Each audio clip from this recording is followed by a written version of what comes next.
Hermanos, muy buenos días. Todos muy contentos en esta mañana por estar aquí en la casa del Señor. Hemos tenido un tiempo de adoración, un tiempo de alabanza, un tiempo de oración. Y ahora llegó un tiempo en el cual el Señor nos va a hablar. Así como ustedes, también yo espero con mucha expectativa al Señor nos dé palabra de sabiduría, de aliento, así como también de reprensión y confrontación para nuestras vidas. No hay cambio si es que el Señor no nos dice que está mal en nuestras vidas. Gracias. Así que hermanos, les invito a abrir sus Biblias en Efesios capítulo 4, versos 13 al 15. El día de hoy vamos a ver el tema madurez espiritual.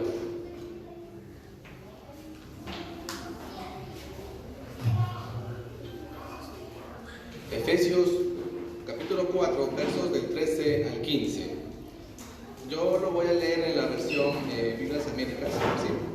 Dice la Escritura: hasta que todos lleguemos a la unidad de la fe y del pleno conocimiento del Hijo de Dios, a la condición de un hombre maduro, a la medida de la estatura de la plenitud de Cristo, para que ya no seamos niños sacudidos por las olas y llevados de aquí para allá por todo viento de doctrina, por la astucia de los hombres, por las artimañas engañosas del error, sino que hablando la verdad en amor, crezcamos en todos los aspectos en aquel que es la cabeza, es decir, Cristo.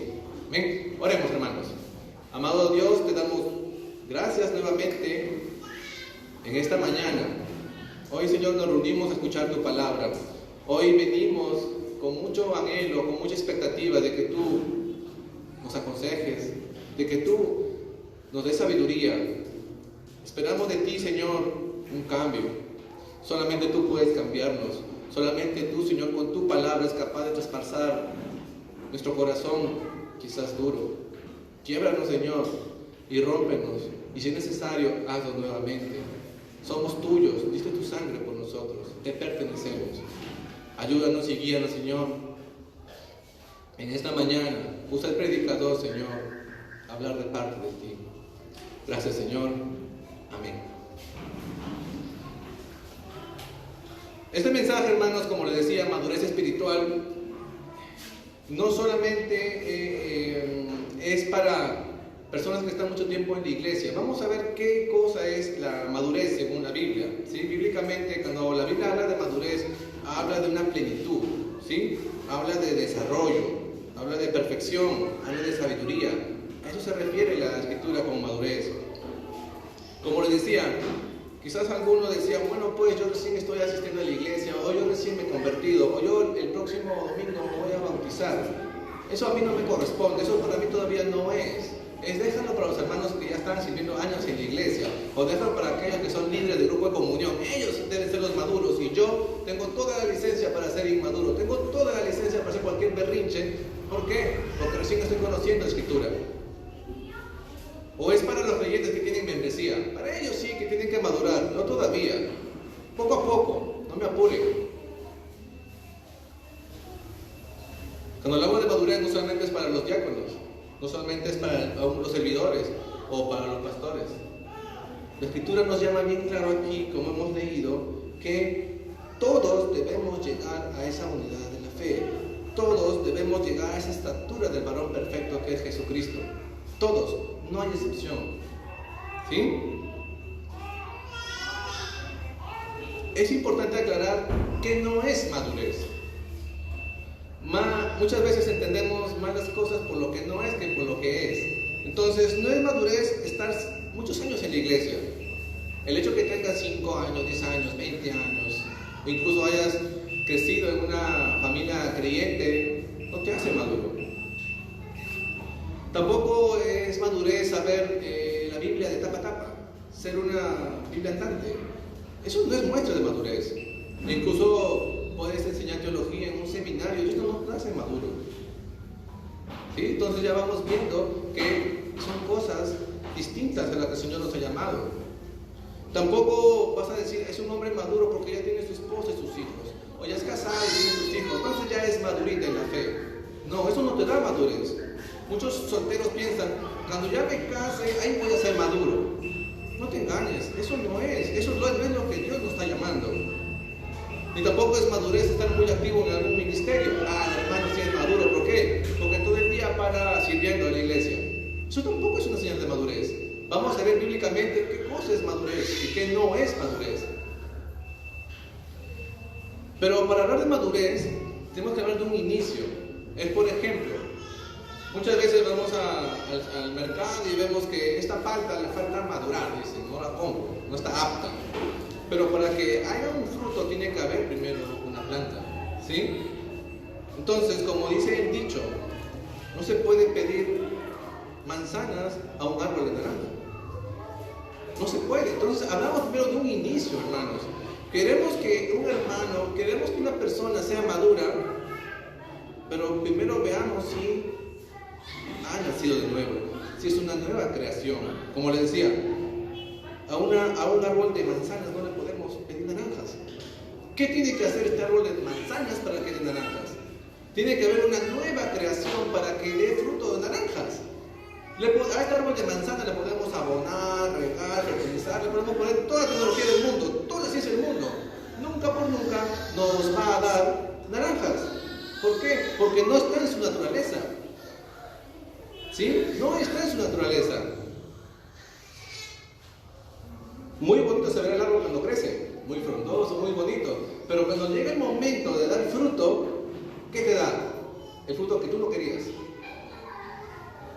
¿Por qué? Porque no ha cambiado de naturaleza, sigue siendo el mismo árbol de manzana. Es igual, hermano, necesita la persona nacer de nuevo. Es el primer paso para hablar de una madurez. Si es que no hay un nuevo nacimiento, si es que la persona no ha sido regenerada, los únicos frutos que va a dar son frutos de maldad.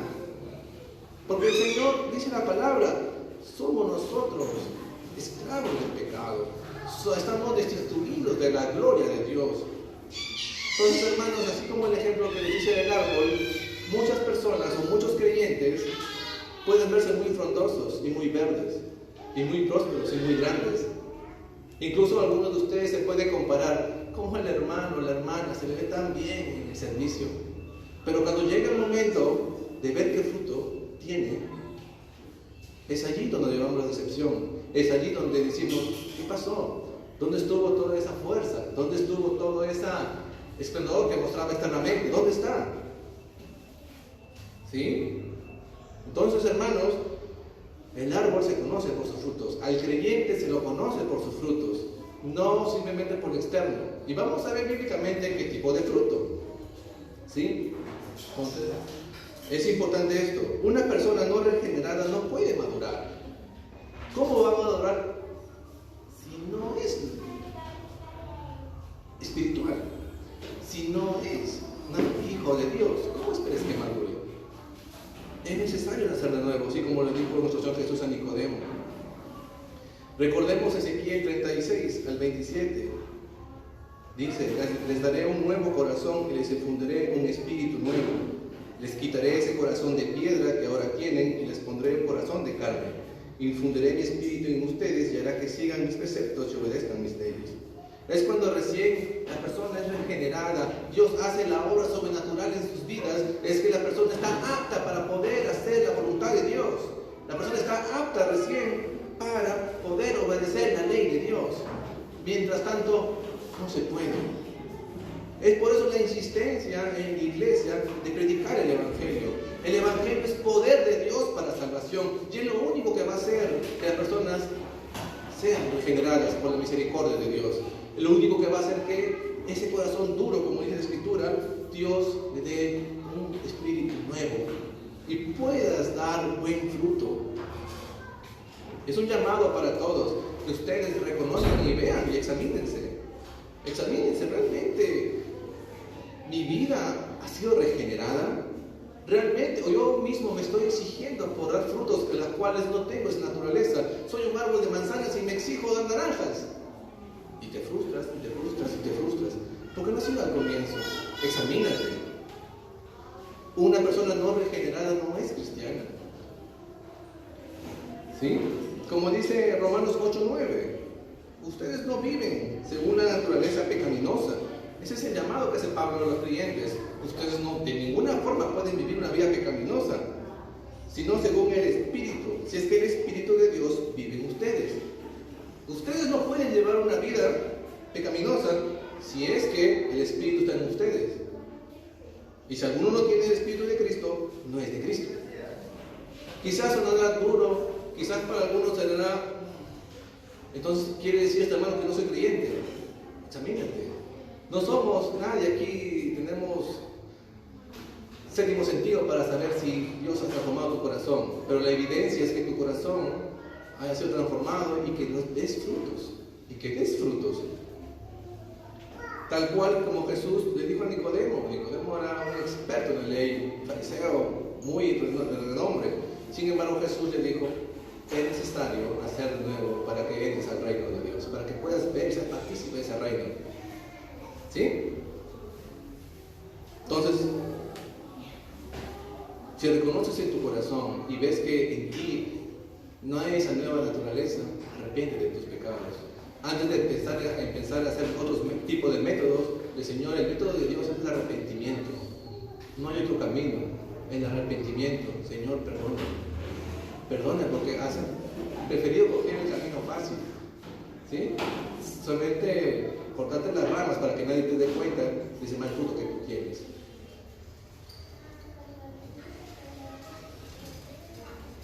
Ahora, si tú estás convencido de que has nacido de nuevo, alégrate. Recordemos las promesas de Dios en Filipenses 1:6. Estoy convencido de esto: el que comenzó tan buena obra en ustedes la irá perfeccionando hasta el día de Cristo Jesús. Si tú has nacido de nuevo, eres parte del pueblo de Dios, eres familia de Dios. El Señor se ha hecho dueño de tu vida. Él se ha hecho responsable de ti. Él te va a perfeccionar. Él te va a formar en ti el carácter de Cristo. Ese es el fruto de un creyente. Amén. Él. No te inventes cosas para irte tú misma perfeccionándote. Caemos en el extremo del legalismo. Conténtate con lo que Dios dice en su palabra. Y por sobre todas las cosas, descansa en las promesas del Señor. Él se ha hecho cargo de ti. Él es tu pastor y nada te faltará.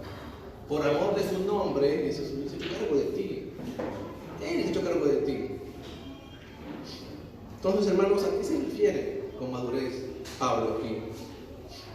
Vamos a ver otro ejemplo, un gran ejemplo que está en las Escrituras, unos hermanos muy conocidos, que son los hermanos de Corintios. Vamos a ver 1 Corintios, capítulo 3, versos del 1 al 3. Por favor, si alguien lo puede leer. 3, 1 al 3. Yo, hermanos, no puedo dirigirme a ustedes como espirituales, sino como inmaduros, apenas niños en Cristo. Les di leche porque no podían asimilar alimento sólido, ni pueden todavía, pues aún no son inmaduros. Mientras hay entre ustedes celos y contiendas, ¿no serán inmaduros? ¿Acaso no serán comportados según criterios meramente humanos? Amén. ¿Te has leído la NBI? Sí. Muy bien. En la NBI traduce como inmaduros. Acá en las Biblias Américas traduce como carnales, como niños en Cristo. Entonces Pablo está diciendo: ustedes, corintios, son como niños en Cristo. Cuando ya deben comer alimento sólido, quieren que les dé leche. ¿Qué está pasando con los corintios?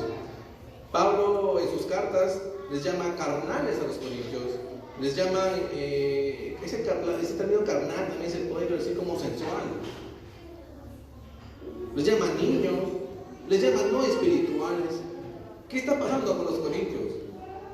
¿O es que acaso los corintios no son cristianos? ¿Por qué Pablo les dice tan duramente? Son carnales, niños, no espirituales. Pero por otro lado, Pablo, al dirigirse a Corintios en sus cartas, les llama iglesias de Cristo, les llama santificados, les llama hermanos. Entonces, ¿los corintios son o no son cristianos? Pues la respuesta es que sí son cristianos. Sí son cristianos los corintios. Pero ¿cuál es el asunto? ¿A qué se estará refiriendo Pablo con decirles no espirituales y carnales? Acá es importante aclarar, como le decía hace unos momentos, hay dos clases de personas, las regeneradas y las no regeneradas, las cristianas y las no cristianas. Ahora que por allí, a través, por ese texto, se han inventado categorías de cristianos, es decir, hay cristianos espirituales y hay cristianos carnales. Ese es un error, eso no existe. Como hemos visto, aquella persona que no tiene el Espíritu de Cristo, dice, no es de Cristo. Entonces no puede ver a alguien que diga ser cristiano carnal. No existe eso. Recuerda, un cristiano es una persona regenerada. Entonces, ¿qué está pasando con los corintios? ¿Qué está pasando? ¿Cuál es el problema? ¿Por qué Pablo le dice de esa forma? Es que los corintios, a pesar de haber sido regenerados, a pesar de tener el Espíritu Santo de Dios en sus vidas, pensaban y vivían como personas que no tenían el Espíritu de Dios.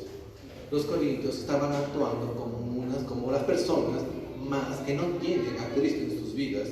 Ellos estaban actuando como personas que no conocen a Dios. ¿Te suena familiar? Nos sentimos identificados todos nosotros, en que en muchas áreas de nuestras vidas actuamos como personas que no conocen a Dios. En la toma de decisiones, cuando vienen las circunstancias difíciles, quizás solamente para algunos ser cristiano estar acá los más domingos, el resto de días yo mismo soy. Y a eso Pablo le llama inmadurez. Al creyente en el cual mora el Espíritu de Dios, actúe, vive y piense como el mundo. Viva y piense como si no fuera una persona a la cual Dios ha llamado. Como que no vive como una persona del reino, sino vive como una persona de este mundo. Eso es inmadurez, según la Escritura. Eso es inmadurez. Un comportamiento carnal como la gente del mundo. Es más, una persona inmadura tiene los sentidos espirituales atrofiados. No discierne cuál es la voluntad de Dios. No discierne qué camino tomar. No discierne qué decisión hacer. ¿Por qué? Vamos a verlo. En su inmadurez, los corintios, había algo en particular que los corintios manifestaba esa inmadurez. ¿Sí? Eran los celos y contiendas. Dentro de los corintios había celos y contiendas. Producto de su inmadurez, producto de tener un comportamiento como personas que no tienen a Cristo. Eso pasó hace 2000 años y sigue pasando en la iglesia. Y es por eso la necesidad de la predicación de la palabra, es por eso la necesidad del estudio de la palabra del Señor. En los corintios había celos y contiendas. ¿Y qué son celos y contiendas? Son obras de la carne. Son obras de la carne. Recordemos, Gálatas 5, del 19 al 21, por favor, ¿quién lo puede leer?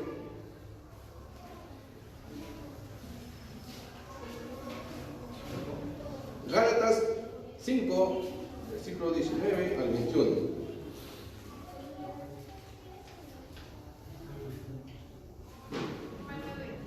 Sí, amén. Yo no tengo la versión NTV. Cuando ustedes siguen los deseos de la naturaleza pecaminosa, los resultados son más que claros: inmoralidad sexual, impureza, pasiones sensuales, idolatría, hechicerías, hostilidad, peleas, celos, arrebatos de furia, ambición egoísta, discordias, divisiones, envidia, borracheras, fiestas desenfrenadas y otros pecados parecidos. Permítanme repetirles lo que les dije antes: cualquiera que lleve esa clase de vida no heredará el reino de Dios. Amén. Inmoralidad sexual, impureza, sensualidad, idolatrías, hechicerías. Hermanos, esto que estamos leyendo es el día a día de una persona no creyente. Es su día a día, es parte de su diversión, es parte de su naturaleza, es parte de su diario vivir. Esto que estamos leyendo. Pero no debe ser el día a día de un cristiano. No, pero hermano, yo a veces me molesto, yo les tengo arranques de ira. Sí, lo que te estoy diciendo es que seas un hombre, una persona que tenga alas. Te estoy diciendo que eso no deben ser tus hábitos de vida. Vivir siempre en la inmoralidad sexual. Caí, tropecé una vez, me restauré, otra vez tropecé, y sigo tropezando en el mismo pecado, y sigo tropezando en el mismo pecado.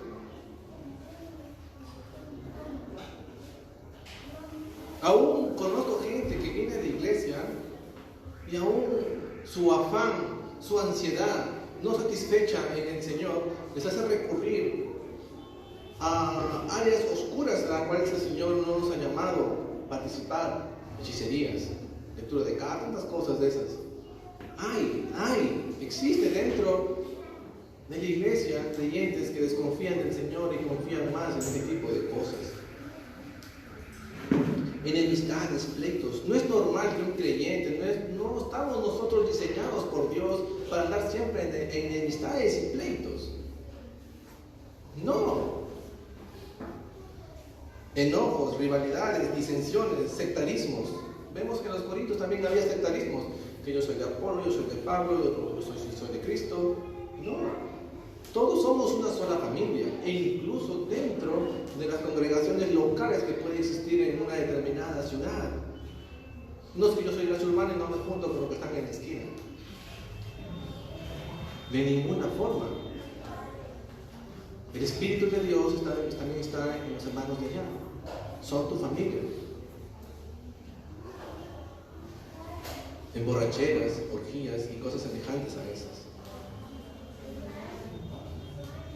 Eso no debe ser, y no es el día a día de un creyente, es de una persona que no ha nacido de una persona carnal. Pero ¿qué pasa?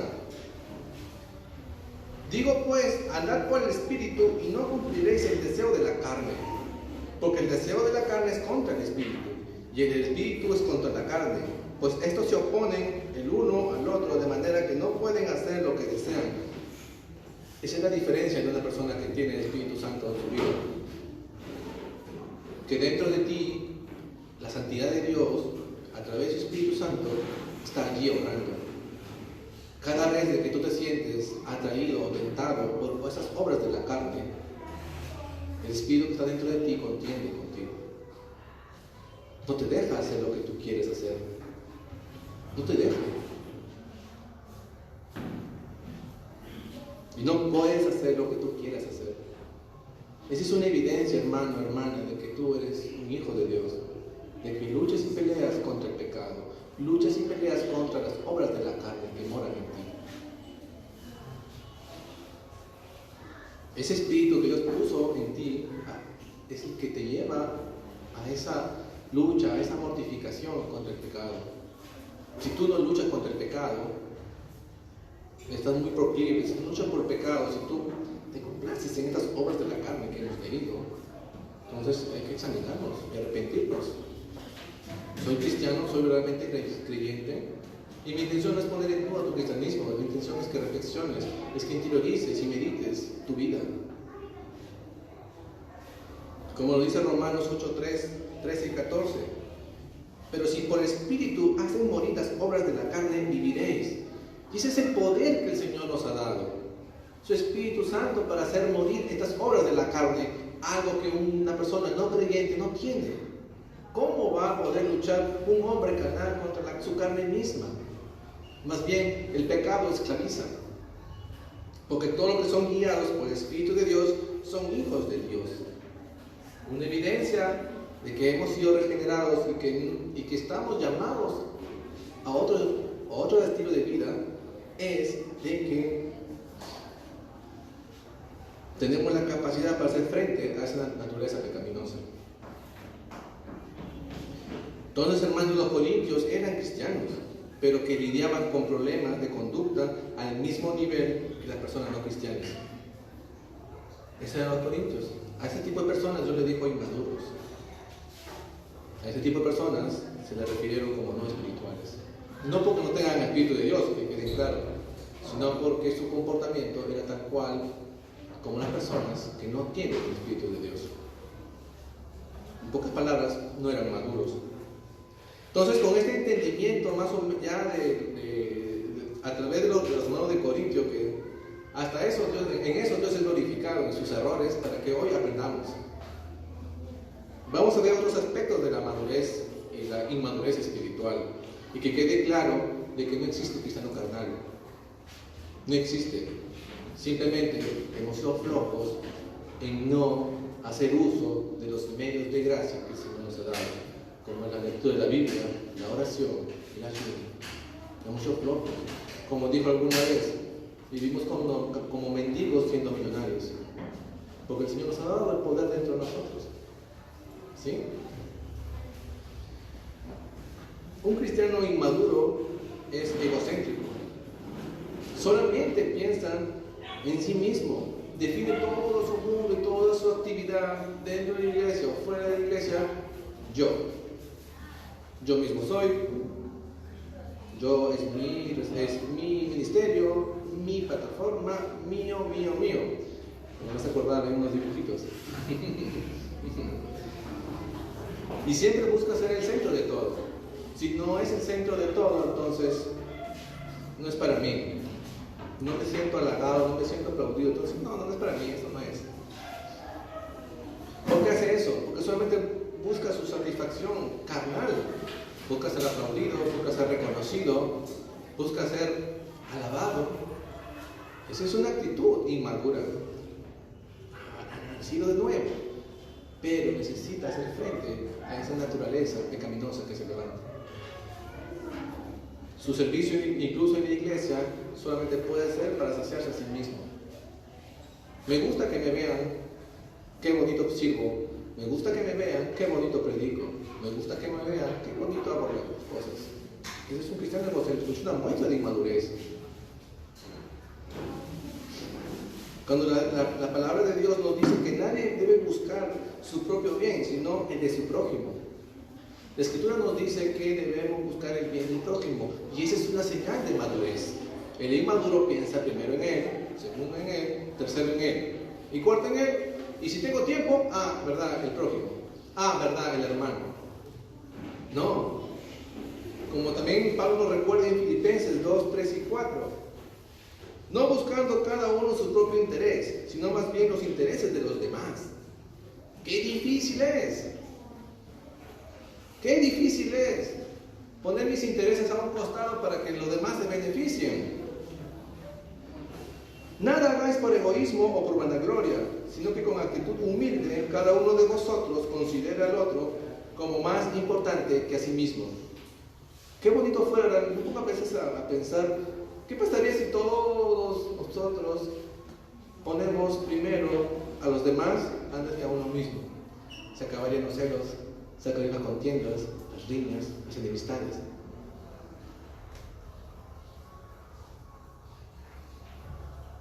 No llegaremos en esta vida a este nivel de perfección, pero a eso estamos llamados.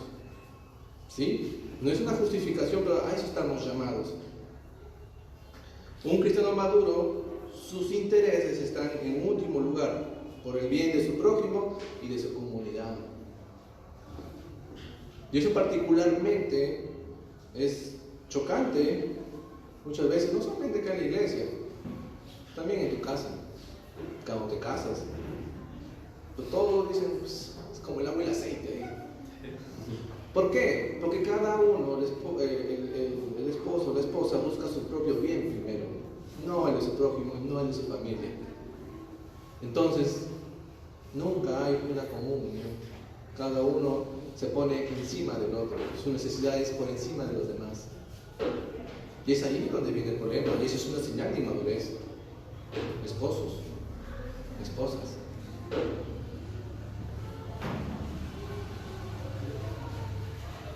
Otro punto importante es que un cristiano inmaduro está sujeto a emociones. ¿Sí? Tiende a vivir según sus emociones más que por el entendimiento de la palabra de Dios.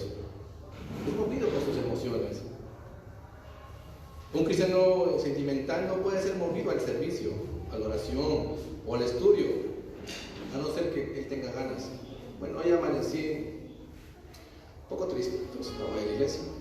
Entonces hoy amanecí un poco caído. No voy a servir hoy día. Un cristiano inmaduro pone en primera instancia sus sentimientos que lo que Dios ha dicho.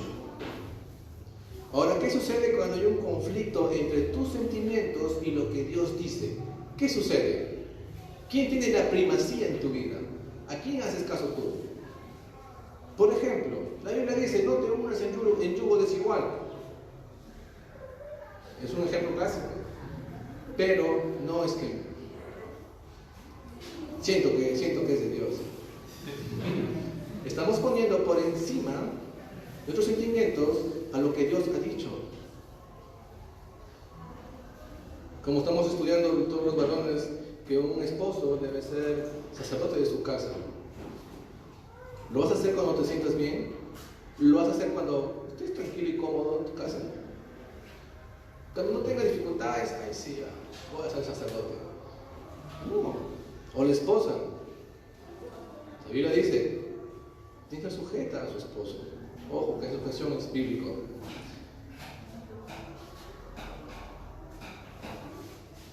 Cuando me sienta bien, cuando me entienda. Hermanos, no dejemos guiarnos por los sentimientos, sino por lo que Dios dice. Eso es madurez. No pongas en la balanza lo que tú piensas o sientes con lo que Dios dice. Después vienen las consecuencias.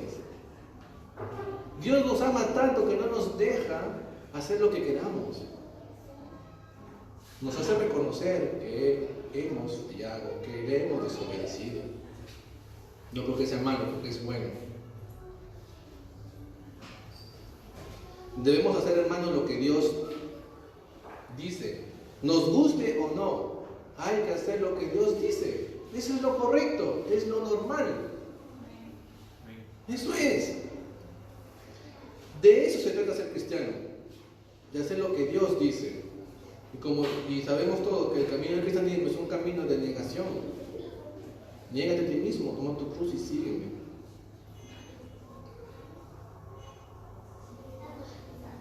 Hermanos, es un peligro que nuestros sentimientos interpreten nuestras circunstancias y nuestros pensamientos acerca de Dios. Esto es poner los sentimientos por encima de la fe. Hermanos, la clave está en no perseguir sentimientos, sino en seguir y mirar al Señor en todo tiempo y en todo momento. Medita en sus promesas y obedece sus mandamientos. Como dijo Juan Bedford, la fe debe ir primero y los sentimientos la seguirán. No me estoy refiriendo a que seas una persona asentimental, que no sientas nada, seas como un robot y lo que Dios dice lo hago. No, sino que la palabra de Dios debe de tal impacto en tu vida de que ahora tus sentimientos son para la gloria de Dios. ¿Sí? Y sobre todo, un cristiano maduro no se adapta a este mundo, sino va madurando mediante la renovación de su mente, de su entendimiento, verificando cuál es la voluntad de Dios, lo que es bueno, aceptable y perfecto. ¿Quieres madurar? ¿Quieres que tus sentimientos no te gobiernen? Renueva tu entendimiento con la palabra de Dios. La palabra de Dios debe forjar tus pensamientos. Otro punto importante es que un cristiano inmaduro no tiene contentamiento. Siempre depende de que haga algún cambio externo. Ahí recién voy a portarme con madurez. Ahí recién yo voy a servir a la iglesia. Si yo tuviera un carro, vendría todos los días, los domingos temprano a la iglesia. Si no se puede, ¿cómo voy a ir temprano? Si la iglesia fuera más grande, traería toda mi familia, pero como es chiquita no se puede. Si los hermanos de la iglesia fueran así, ahí sí me motivaría más para servir al Señor. Si hubiera mejores instrumentos, ahí sí adoraría, ¿verdad?, en espíritu y en verdad. Sería un mejor esposo si mi esposa cambiara. Sería una mejor esposa si mi esposo cambiara. Y así podemos enumerar una serie de cosas. No estamos contentos con nada. Eso es una señal de inmadurez.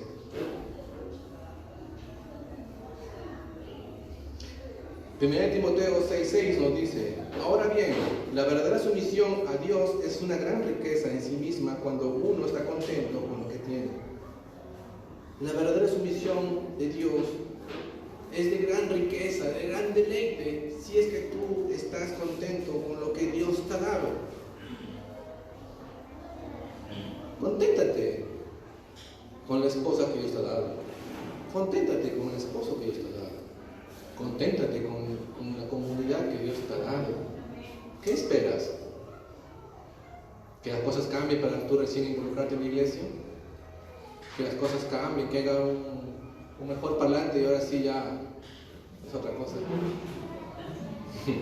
¿O qué esperas? ¿Que venga Sugel a predicar? Ah, como está el hermano ahí no me arrepiento. Que venga Sugel, ahí sí. Ahí sí, eso sí, ahí sí funciona. Nos reímos, pero eso pasa, hermanos. Siempre pensamos en que sí es, que no. El contentamiento es ahora con lo que Dios te ha dado.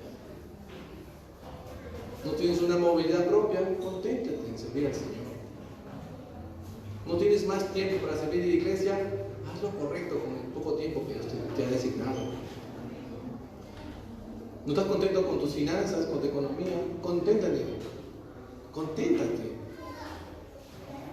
Vas a vivir una vida plena y rica si tú vives tu vida cristiana contento con lo que Dios te ha dado.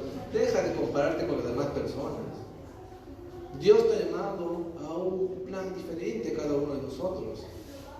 Si te comparas con el árbol de la esquina, quizás ese árbol sea para maldición y tú quieres ser como él. Un cristiano maduro está contento con lo que el Señor le ha dado, porque reconoce de que él es un pecador y de que por misericordia tiene vida. Y que lo demás que ha venido ha sido por su pura gracia. Y con lo que Él nos ha dado, sirvamos de todo corazón. Ahora, esto no es un llamado al conformismo, decir, entonces, como el hermano me dice que estemos contentos, ya para qué nos vamos a seguir tan trabajando. No es un no conformismo, sino que debemos trabajar para un futuro mejor, pero contentos con lo que tenemos hoy. Contentos y alegres trabajando para un mejor futuro. Para nuestra iglesia, para nuestras familias, para nuestra comunidad. Eso es madurez. Deja de quejarte. Vemos que los israelitas eran sumamente inmaduros en el desierto. Se queja por aquí, queja por acá, queja por allá. ¿Y qué envidiaban? Envidiaban las cosas de Egipto. ¿Qué envidiaban? Las cosas que habían dejado atrás. Otro punto importante es que un cristiano inmaduro es carente de propósito. No sabe hacia dónde enrumbar su vida. Para empezar, no reconoce al Señor en sus caminos. Por tanto, Él no los va a enderezar.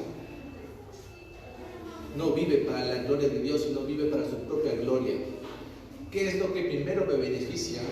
Y en estas épocas, ¿qué es lo que me beneficia mejor económicamente? Si me mandan un trabajo para ir a trabajar a un lugar muy lejano donde no hay ni siquiera iglesia ni nada, el Señor me ha bendecido con un buen trabajo allí. No, pero la iglesia, un tiempo nada más, ¿no? Un tiempo. Luego regreso ya con más dinero para invertir en la iglesia. No vivimos para la gloria de Dios. Cada aspecto de nuestras vidas debe ser evaluado. ¿Hago esto para la gloria de Dios? ¿Dios es glorificado en ello? Siempre anda buscando y no reconoce el señorío de Cristo en su vida. Recordemos, Cristo no solamente es un Salvador, es Señor, dueño, amo. No andamos libres por ahí. No, tenemos un Señor y un amo. Y sobre todo, vamos a dar cuentas algún día.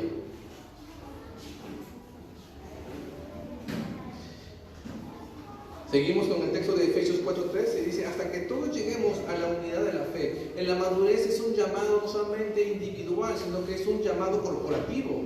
No solamente de la iglesia de las urbanas, sino de todos los creyentes en el mundo, de toda la iglesia de Cristo, del cuerpo de Cristo. Es un llamado para todos llegar a la unidad de la fe y del conocimiento pleno del Hijo de Dios.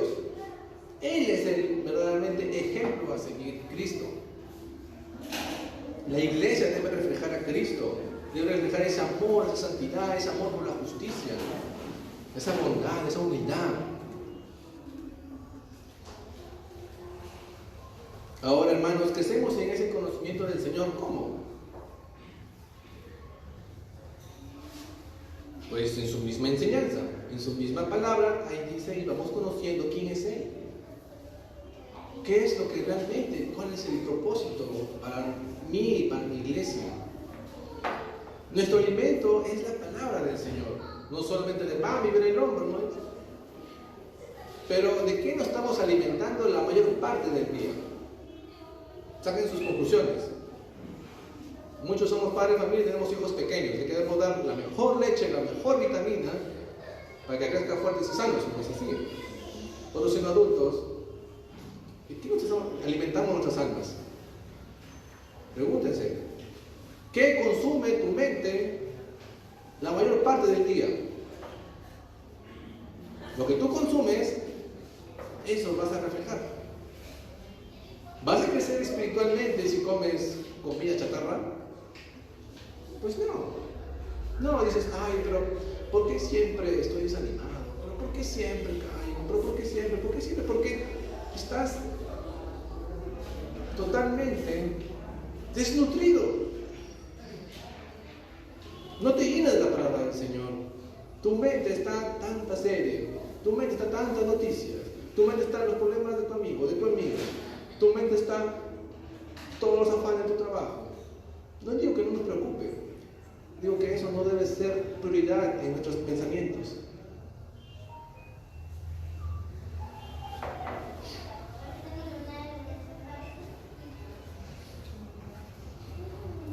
Y es importante, hermanos, como les decía, la palabra del Señor. ¿Por qué? Sabemos, es un verso muy conocido, que toda la Escritura es inspirada por Dios y útil para enseñar, aprender, corregir e instruir en justicia, a fin de que el hombre de Dios sea perfecto, equipado para toda buena obra. Entonces el estudio de la palabra de Dios no solamente debe quedar en que yo soy muy estudioso o lo conozco de memoria, significa que eso nos debe llevar a estar equipados de toda buena obra, es decir, todo lo que lees debes llevarlo a la práctica, a la obra. Acá dice equipado para toda buena obra.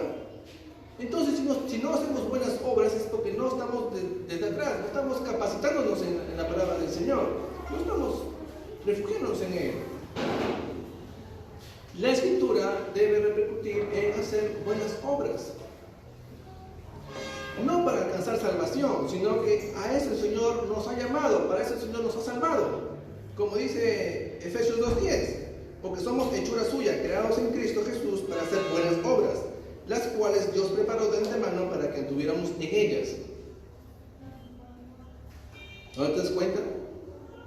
No solamente es aquí, debe reflejarse en tu actividad, reflejarse en las obras que tú haces. No solamente en la iglesia, en tu casa, con tu esposo, con tus hijos, con tu esposa, con tus hijos, como hijo, con tus padres. ¿Sí? Es fácil acá sentarnos un par de horas y después nos vamos. Eso es facilito. Entonces, hermanos, la madurez se manifiesta en actos, no en palabras. Seguirás siendo inmaduro si ese conocimiento que acumulas no te motiva a hacer el bien a los demás. Esa es una muestra de inmadurez. Como les decía, podrás ser un profesor de seminario, pero si eso no te lleva a amar a tu prójimo, a servir a tu prójimo, eres un inmaduro. Más conocimiento de Dios mediante su palabra debe conducir a más y mejor servicio a los demás. ¿Sí? Ahora la pregunta es, ¿cómo podemos madurar? Ya, hermano, hemos aguantado muchos minutos. Ahora, denos los tips. Quiero saber los tips para madurar. Una vez quiero tomar apuntes.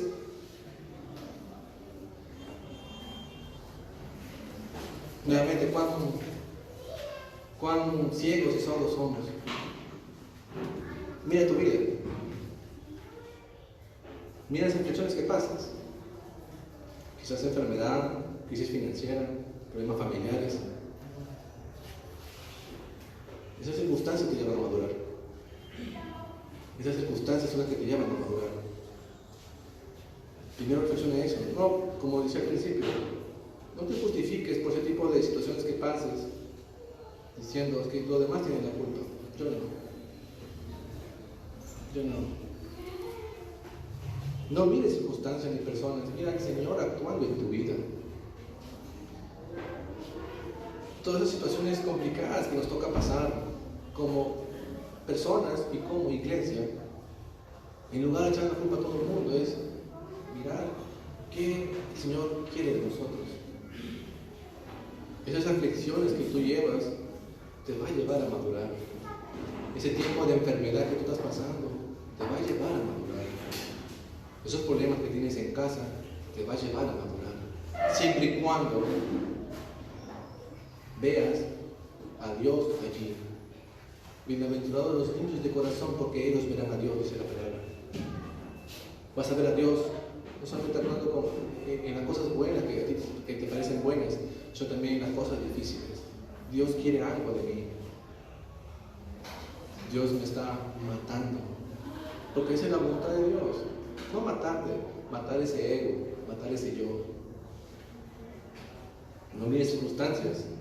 Es el maestro que está haciendo de ti una vasija de honra, para que estés apto para toda buena obra. Y recordemos Santiago, capítulo 1, versos de 2 al 4. Aquí lo puede leer.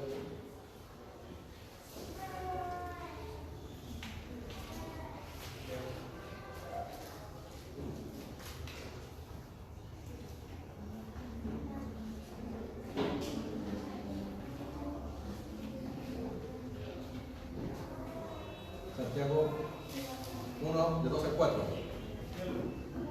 Dice hermano.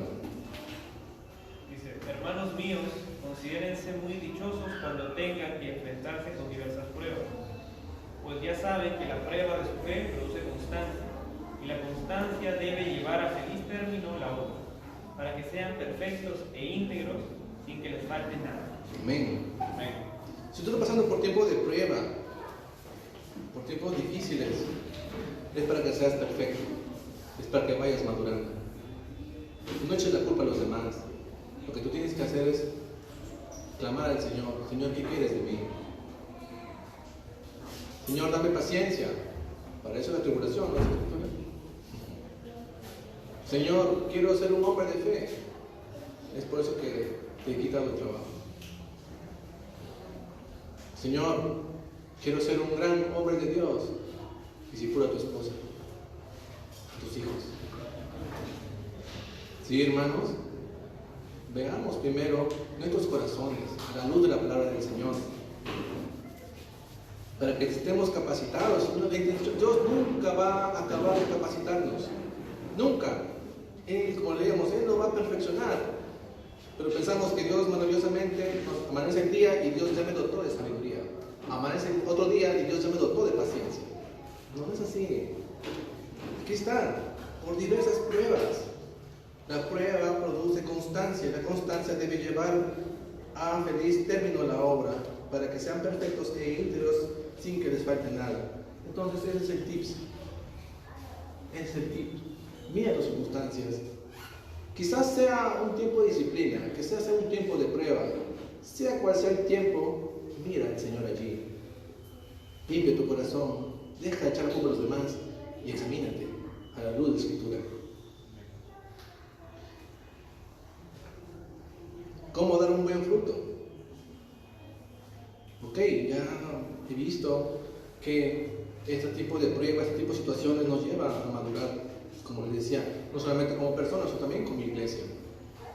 Han de echar la culpa al gobierno, de aquí, de allá, nosotros mismos. ¿Qué estamos fallando? ¿Qué estamos haciendo? ¿Cómo dar un buen fruto? Y nuestro Señor Jesús nos ha dado la respuesta. Juan 15:4.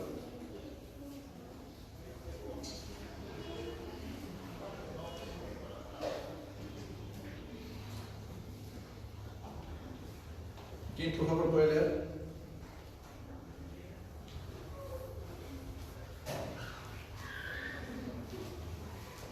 ¿Qué debe ir? Permanezcan en mí y yo permaneceré en ustedes, así como ninguna rama puede dar fruto por sí misma, sino que tiene que permanecer en la vid. Así tampoco ustedes pueden dar fruto si no permanecen en mí. Amén. Solamente acá nuestros señores nos dicen que permaneciendo en Él, ninguna rama puede dar fruto por sí misma. Acá hay una bonita, un bonito ejemplo respecto a la vid y a las ramas. Hermanos, para los que conocen, la vid se injerta, es decir, hay un tronco y aparte traes una ramita y lo injertas. Esa rama injertada no es la misma que está plantada en el piso. La que le da todo el soporte, toda la resistencia para que esa rama dé fruto es el que le llaman el patrón o la verdadera vid, como se dice. Es el que le da soporte y resistencia a esa ramita extranjera. Entonces, el Señor está diciendo, permanezcan en mí y yo permaneceré en ustedes. Pero ¿cómo permanezco en el Señor? Yo soy cristiano. Sí, permanece en su palabra, permanece en su voluntad, guardando sus mandamientos, mortificando tu pecado. Allí permaneces en Él, guardando su palabra. Yo soy la vid verdadera y ustedes son las ramas. El que permanece en mí, como yo en Él, dará mucho fruto. El fruto no viene de ti. No viene de ti el fruto. Es el Señor quien va forjando ese carácter maduro en ti. Así como el tronco de vid alimenta a la rama para que dé fruto, ¿sí? De igual forma, el Señor es el que tiene que manifestar ese fruto en nosotros. Si tú piensas decir, no, ok, está bien, mañana voy a ser un hombre paciente. Voy a ser paciente, voy a ser paciente, voy a ser paciente, voy a ser paciente, porque eso agrada al Señor. Ignorando de que el que hace la obra en ti es Cristo, no tú. Tú mismo no te esfuerces por dar fruto por ti mismo, porque estás actuando como si fueras una rama fuera de la verdadera vid. Por el dar fruto no, te vas a marchitar y te vas a secar. Tú tienes que permanecer en el Señor y decir, Señor, me niego a mí mismo. Hoy me toca afrontar situaciones difíciles. ¿Qué importa, Señor, si me siento mal? ¿Qué importa, Señor, si soy avergonzado o humillado? ¿Qué importa, Señor, si tengo que padecer necesidades? Haz la obra en mí. Haz la obra en mí. De esa manera vas creciendo, de esa manera te vas afirmando en ese en la verdadera vid que es Cristo. Él va a dar fruto por ti. A través de ese tronco es que ese Espíritu Santo es el que fluye y hace dar buenos frutos en ti. Entonces, hermanos, la madurez espiritual tiene que ver con la dependencia de Cristo y descansar en su gracia. Eso es madurez. Eso es madurez. ¿Realmente eres dependiente de Cristo? Sí. Pero cuando tengo mis problemas en el trabajo, yo mismo soy. No, pero cuando tengo que conseguir dinero, yo mismo soy. No, la dependencia de Cristo es en el 100% de las áreas de tu vida. ¿Sí? Cristo tiene que ver con todo en tu vida. Él es tu Señor, Él es tu dueño. Y eso nos va a llevar a descansar en su gracia. Nos va a llevar a decir, Señor, tú eres quien pelea la batalla. A mí solamente me corresponde conformarme con tu gracia. Amén. Oremos. Amado Dios, te agradecemos en esta mañana por tu palabra, por tu consejo. Señor, examíname, Señor, en lo más profundo de mi corazón. Ahora sí, examíname, Señor. Muchas veces nuestros pensamientos, nuestro entendimiento, nuestra mente no sujeta a la palabra de Dios, no llena de la Escritura, nos engaña. Es cuán importante que el Señor alumbre tu corazón con su Espíritu Santo. Comienza a activar esa conciencia de malas obras. No para que te frustres, no para que te sientas mal, sino para que te arrepientas. Para que busques un Salvador y digas, Señor, una vez más vengo a ti. Una vez más te he fallado. Una vez más he vivido sin sentido mi vida cristiana, como un barco llevado por cualquier viento. No he estado firme en ti. Por mis propias fuerzas, por mis propios medios, he sido una rama que solo me ha arrancado de ese verdadero amigo. He querido dar fruto separado de ti.